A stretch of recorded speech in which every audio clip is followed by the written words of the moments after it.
This is what it looks like it's done. You can see it's nice brown texture.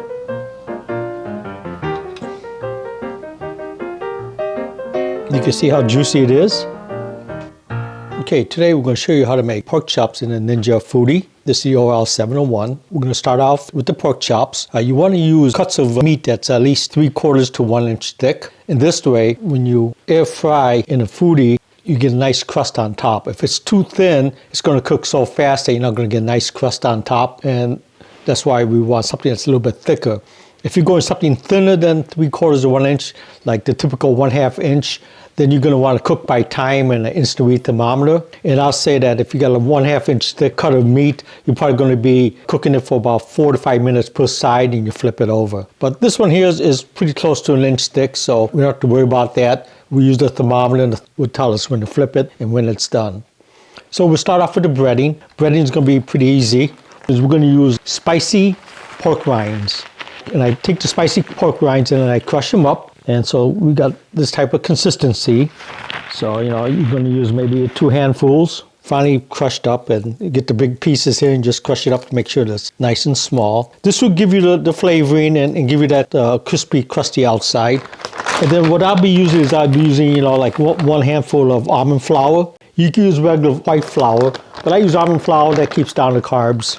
So this will become pretty much, keto type of recipe, but it's going to be very good and flavorful. We're going to add some Parmesan cheese to this, some Italian seasoning. Since almond flour doesn't have much taste to it, we want to kick up the taste buds a bit, so sprinkle some Italian seasoning on it, and then some black pepper. We don't have to worry about salt too much because the pork rind is going to have a lot of salt in it. And you get whatever spices you want in this, and just mix it up.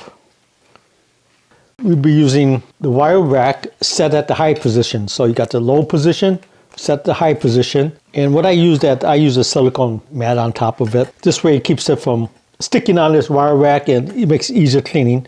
So we're going to use the high side, not the low side. So flip it over.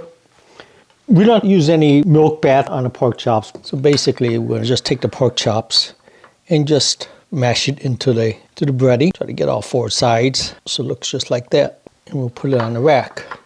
Do the same thing with this side here. Just smash it down. Make sure it's well coated. And we'll put it on the rack. So that's what it'll look like. Then next, we'll stick the thermometer into that thickest portion. And then we'll transfer this over to the Ninja. We have the thermometer plugged in, the rack set in place. This is all set to go. So we'll close down the lid of the Ninja here. Put it on air fry. We're going to set this over to the thermometer. It's going to be pork. You could determine if you want it medium or medium well. Click start. Now when this thing reaches close to like a little over 100 degrees, it's going to tell you to pause it, flip over the pork, and then it'll continue cooking until it reaches its target temperature. So I'll get back to you once it's pretty much done. Okay, it's been about 6 minutes, and you can see it's telling me to pause it and flip it over. So I'll show what it looks like over here a little bit. So we're just going to basically take the pork, flip it over. And then once I do that, we'll restart it, and it'll surely be probably another 4 minutes or so for the other side to cook. Should take about another 4 minutes for the other side to cook, and we're off and running.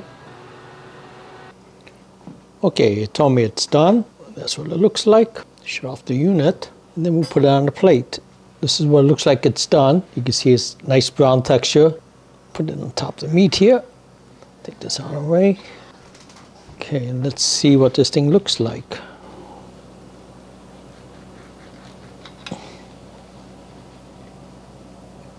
You can see how juicy it is.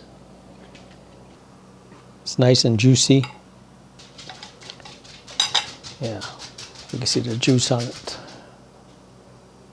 So it's cooked at a pretty good medium. It's going to keep cooking for a while. I just took it out Ninja here, so. But it's really flavorful and moist. Pork chops could get pretty dry. But this is my quick view on a breaded pork chop on the keto version. So I hope you found this video informative. Please click the like button. When you have a chance, please subscribe, and thank you for watching.